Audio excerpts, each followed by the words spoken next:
Two things I believe you are never too old for. 1, learning a new hobby, and 2, having a crafting play date. Welcome to my channel. My name's Amanda. You're watching Crafters Autonomous. My sister has a friend who is very arts and craftsy, and her friend introduced me to the wonderful world of embossing. Now, maybe I just live under a rock and everybody else knows about this hobby, but I had never encountered embossing before. In today's video, I'm going to give you an overview and introduction to embossing, but before we get into it, let me start with just a demonstration giving an overview of the magic that is embossing.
Okay, isn't that just so cool? Again, maybe everybody else knows about this and I'm the only person in the world who had never seen this before, but in today's video, I'm going to go over what you need to know if you want to get into embossing.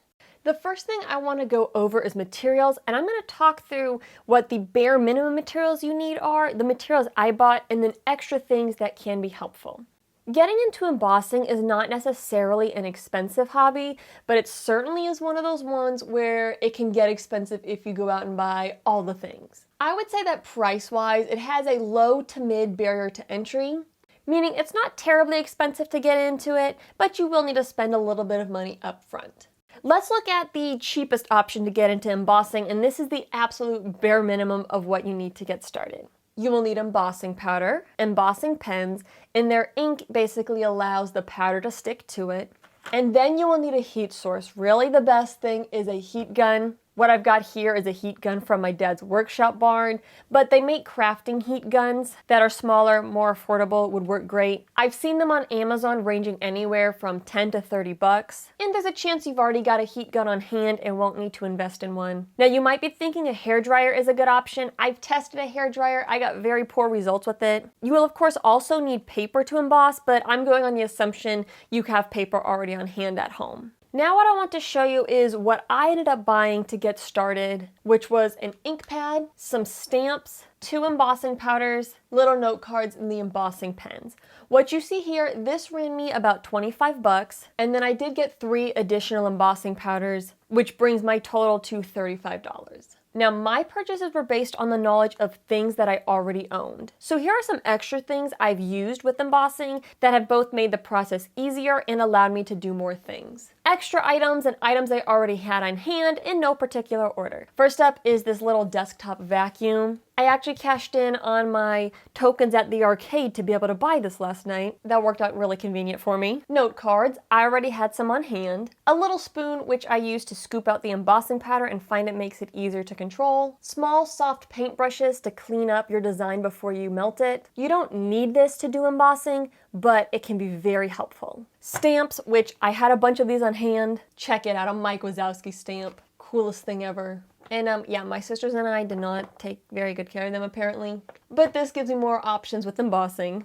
A clear stamp block. This block I'm grabbing from my Klutz stamp art kit, but they do sell these in craft stores. A damp rag for cleaning the stamps. A surface for when you're using the heat gun. This is one that I would highly recommend. I've got a hot pad so that my table doesn't get too hot and melt. And then I've got a plate to go on top of the hot pad, so that way if any of the powder falls off the card and gets melted, it melts to the plate and not my table. And lastly, something that can tolerate heat to hold your card in place while you use the heat gun. If you use your fingers, it can get a little hot, don't want to burn yourself. You can use the tip of scissors, a kitchen utensil, or something like the little spoon I'm using for scooping up the powder. I know I just went over a lot of materials, but as I go through and give examples, you're gonna see how we use the different things, and you can gauge for yourself what do you actually want for getting started and what do you not really need for the projects you want to make. So now let's talk about how to actually do embossing. I want to preface this by saying I'm a beginner myself, and the reason why I want to show you this as a beginner is because I want to show you that it's possible to just jump right in and get great results right off the bat. And you know what? I'm not perfect at this. Sometimes my projects don't turn out the way I want them to, and that's totally okay. I just want to give you the confidence that it's worth giving it a try. I'm going to share 4 examples of different embossing techniques. The first is making a design with one of the pens. This pack has a clear and a black ink pen. They work the exact same way, but the black ink can be really cool for translucent powders to make them appear better, and also with the black you can actually see where you've drawn quite easily. But to make this even simpler, before we draw with the pens, we can use a pencil to sketch our design, which I guess I should have mentioned a pencil. I want to make the front of this card say hello. You don't have to do it in pencil first, but I find I can get better results. That is not centered at all, but you know what? I like it. I wrote very darkly so you can see. You can go much lighter. And all we've got to do is trace over it with the marker. You can see where the marker is shiny. If you go over the pencil, you might pick up a little lead on your marker. So I would recommend tracing lightly if you're sketching your design in pencil. And now it's time to apply the embossing powder. I like to work over an extra piece of paper so I can easily gather it and dump the excess back into my little pot of powder. But I'm just going to sprinkle the powder over my entire design. I brush everything off as I go along just to minimize the level of mess.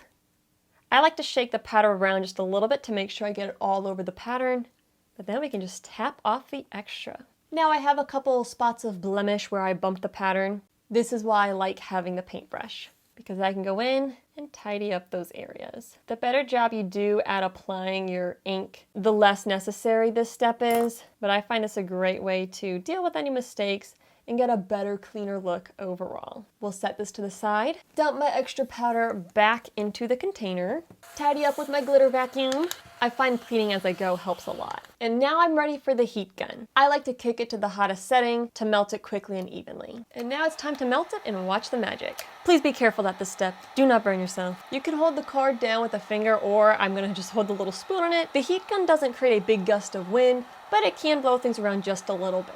Check that out. Isn't that so cool? Again, it's a little sloppy there. I could have done a better job cleaning up, but even so, I think this looks really awesome. Next, I'm going to show you what you can do with stamps. It is important to note that there are different kinds of embossing powder. See how this one says it's a super fine embossing powder? You know, kind of like yours truly. But anyways, this is a super fine powder, so it works really great for detail work. So if I look at my stamps, something like Mike Wazowski, the lines that make up the stamp are kind of thin, so a powder like this might work well, but my pink tinsel powder might not work as well for the stamp. But to illustrate the stamps, I'm going to do this tree in gold. This is where the ink pad comes in, and I have already gotten this pad so filthy, oh my gosh. But the process is the same as stamping anything else. The only difference is you can't really see it on the stamp, but you can see it's kind of shiny. That's the embossing ink. I'm going to put this tree in the bottom right hand corner and just press firmly and even pressure so that way all the parts of the stamp make contact with the paper. It's really hard to see, and personally you can see the shine a little bit better. Also, it doesn't hurt to clean off your stamp. And then as before, we're going to add our embossing powder. And now time for the magic. Check it out. Next, let's take a look at how we can use the clear stamps with embossing. I'm going to use my letters to add to the bottom of the card love and then a comma, so that way once you write on it, you can sign your name. These clear stamps come between 2 layers of paper, and I'm just going to go through and put my word on here. Now, very important, the word is going to be reversed, so the stamps are backwards when we stick them on. Think about how the design will look when you have it flipped over the correct way. These clear stamps are so cool because they just kind of stick to the block. Once I have them on the block, I'll take a moment to arrange them. A lot of these blocks also have grid lines, so you can get your letters and designs lined up really well. Once I like what I've got going on, it's time to stamp. You might recall me mentioning I want to add a comma. I'm going to show you a trick to do that. I'm going to look at my stamps and see if there's a portion of a letter that would make a good comma. I see this F here. If I stamp just that section, I think that would make a pretty good comma. And I'll use the black marker to show this so you can see it really well, but I don't have to color in the whole stamp. I'm going to color in just a section that will end up looking like a comma. I think that looks pretty good. So then I'll flip it over, carefully line it up next to what I've already got, and stamp it in place. Now it's time to add the powder. I'll show you the pink tinsel this time. The tinsels tend to work better on some of the chunkier stamps. And there we have it. One other thing I want to mention with this card. I had two different designs that I combined together into the embossing all in one step, but you could first emboss the word love and then go back and add your comma once you can clearly see your first word. One last thing I want to show with the embossing is that you can mix and match powders all at once. I'm going to illustrate with this butterfly. The process starts like normal. I've got my butterfly stamped onto my paper and I'm ready to add my powder. What I want to do is I want the middle of the butterfly to be black and then as I go further out on the wings to be white. So when I apply the embossing powder, I'm going to apply it just in certain areas. This is not a perfect or precise thing, but it still can create some neat effects. Now, when I dump this, I want to dump kind of in the direction of my colors. I'm going to tap this just a little bit to make sure I get powder on every part of the butterfly, and then we'll tap it off and see what we end up with. It's a little offset, but I still think it's pretty cool. You will be left with a mix of colors. You can either dump it back into one of your containers, or I like to keep a little medicine cup where I just dump all my excess into, and it's just like my fun rainbow mixture.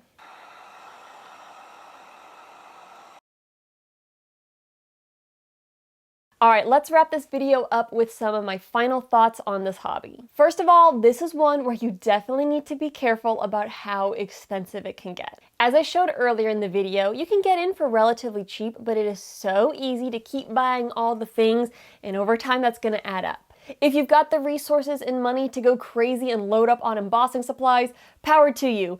But just keep in mind that it's okay if you build up slowly over time. A second thing I want to mention is some stamps require a bit of trial and error. Part of it can be because of the powder that is used, whether it's a tinsel powder or a very fine detail powder, but some of the stamps that I have tried with embossing, they just don't work very well because the stamps are either too delicate and too detailed, or they just don't hold the embossing ink very well. So that does require a little bit of trial and error. Third thought is this hobby can be kind of messy. Now it is a lot better than glitter because glitter gets everywhere and it sheds. The embossing powder doesn't do that once you've heated it up. But the powder itself can very easily get everywhere just like glitter does. That's why I really like having the little vacuum, and I try to keep my workspace covered so I can dump all the excess powder into a trash can. On the note of it being kind of messy, I feel like there has got to be a better way to store the powders and apply them. The spoon helps a lot with the application, but those little screw bottles that they come in,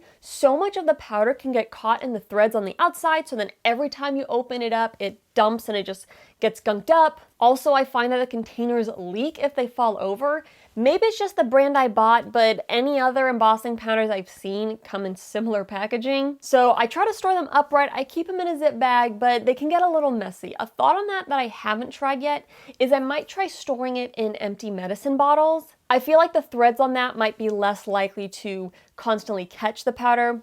I don't know. Another thing, which I've already touched on a little bit, is not all powders are created equal. Different powders will give different results. There's tinsel powders, there's fine detail powders, there's glow-in-the-dark and holographic powders. I'm still kind of figuring out the ins and outs of all of that myself, but just keep that in mind when you go shopping, and don't be afraid to try other types of powders if you're not getting the results you want with your initial powders you buy. So the last thing I would say about embossing is let your imagination run wild. There is so much you can do with embossing, and I know y'all are a very creative group, so let me know in the comments what your creative ideas are for things you can emboss or ways to try embossing. I'd love to hear your ideas. I hope you enjoyed the video, and hopefully this inspires some of y'all to take up a new hobby or schedule a crafting playdate, even if it's for something besides embossing. Happy crafting!